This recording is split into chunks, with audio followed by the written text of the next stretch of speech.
ছিলাম ভালো, আজ আমার কি হলো? কাল তো ছিলাম ভালো, আজ আমার কি হলো? বাংলা সিনেমার পর্দায় একটা গান আছে যা শুনলে যেন মনটা ভরে যায়। এই গানটা শুধু একটা মিউজিক না, এটা যেন দুইটা প্রজন্মের আবেগের এক প্রতিচ্ছবি। একদিকে 90 দশকের চিরচেনা নায়িকা মৌসুমী, তার চোখের দৃষ্টি, তার মিষ্টি মুখের অভিব্যক্তি এবং তার কান্নার ভেতরে একটা আলাদা মায়া আছে যা দর্শককে কাঁদায় আবার হাসায়ও। সে কথা কইতে পারি না, না না, একলা রইতে পারি না। আর অন্যদিকে আধুনিক যুগের জনপ্রিয় নায়িকা অপু বিশ্বাস, যিনি একই গানকে নতুনভাবে হাজির করেছিলেন রঙিন লাইট, আধুনিক প্রেজেন্টেশন আর সেই একই কষ্টের গল্প দিয়ে। সে কথা কইতে পারি না, না না, একলা রইতে পারি না। কিন্তু প্রশ্নটা হচ্ছে, এই একই গানে দুই যুগের দুই রানীর মধ্যে কে ছিল সেরা এবং কে দর্শকদের হৃদয়ে বেশি জায়গা করে নিয়েছিল আর কে কাকে কপি করেছে, এই সবই জানতে পারবেন আমাদের আজকের এই আয়োজনে।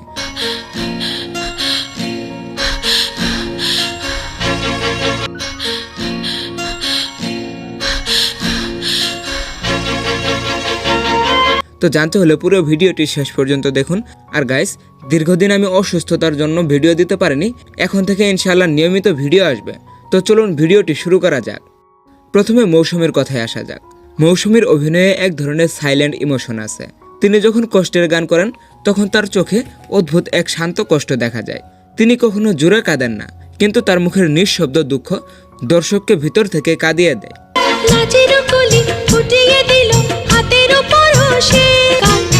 এই গানে তার ফেস এক্সপ্রেশন, তার হাতের মুভমেন্ট সবকিছুই এমনভাবে মিশে গেছে যেন গানটা তার জীবন থেকে উঠে এসেছে। কাল তো ছিলাম ভালো, আজ আমার কি হলো? এই কারণেই তার পারফরমেন্সটাকে বলা যায় ক্লাসিক। সময় পেরিয়ে গেলেও এই গানটি কখনোই পুরনো হয় না।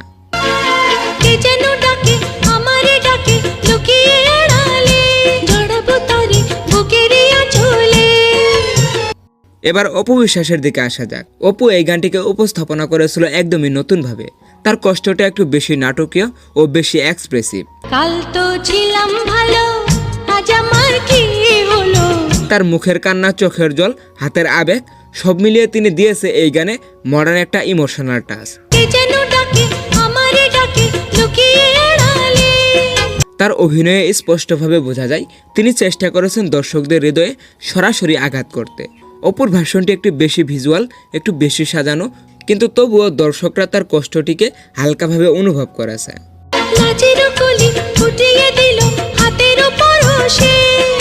এবার চলুন তাদের দুজনের জনপ্রিয়তার তুলনা করা যাক। মৌসুমীর গানটি হয়েছে কালজয়ী। সেই সময়ের দর্শকরা এখনো বলে এই গানে মৌসুমীর চোখের একদমই বাস্তব।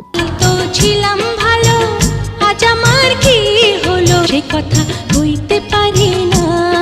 অন্যদিকে অপুর গানটি ইউটিউব এবং টিভিতে ব্যাপক জনপ্রিয়তা পায়, কারণ নতুন প্রজন্ম সেখানে গ্ল্যামার আর ইমোশন দুইটাই পেয়েছে।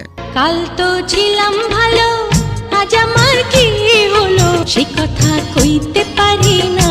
তাই জনপ্রিয়তার দিক থেকে বলা যায় মৌসুমী ছিলেন সময়ের রানী আর অপু বিশ্বাস ছিলেন সময়ের ট্রেন্ড। তবে গানটি যেহেতু একই শিল্পী গেয়েছে, তাই গানের মধ্যে কোনো পার্থক্য না থাকলেও গানের অভিনয়ের পার্থক্য বেশ ভালোভাবেই বোঝা যায়। এবার চলুন দেখে নেওয়া যাক গানটি কপি নাকি ইন্সপিরেশন। অপু বিশ্বাসের গানের পারফরমেন্সটিকে অনেকেই বলেছে রিমেক, কিন্তু বাস্তবে এটা কপি নয়, বরং ইন্সপিরেশন।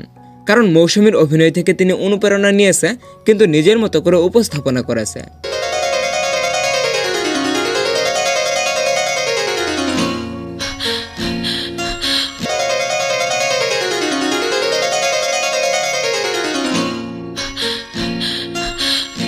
তো যাই হোক গাইস, ফাইনাল রায় হচ্ছে, যদি প্রশ্ন হয় একই গানে কে সেরা, তাহলে উত্তরটি হবে মৌসুমী। মৌসুমী এই গানটিতে দিয়েছে হৃদয়ের কষ্ট, আর অপু বিশ্বাস দেখিয়েছিল সামান্য চোখের কষ্ট। এই গানে দুজনেই অসাধারণ ছিল, কিন্তু সত্যিকার অর্থে মৌসুমীর অভিনয়টা বেশি অনুভবনীয় এবং বেশি বাস্তব। তাই আজকের আয়োজনের সেরা নায়িকা হচ্ছে মৌসুমী। তো আপনার মতো এই গানে কে সেরা অবশ্যই কমেন্ট বক্সে জানাতে ভুলবেন না। তো আজ এই পর্যন্তই, দেখা হবে নতুন কোনো ভিডিওতে। টেক কেয়ার, আল্লাহ হাফেজ।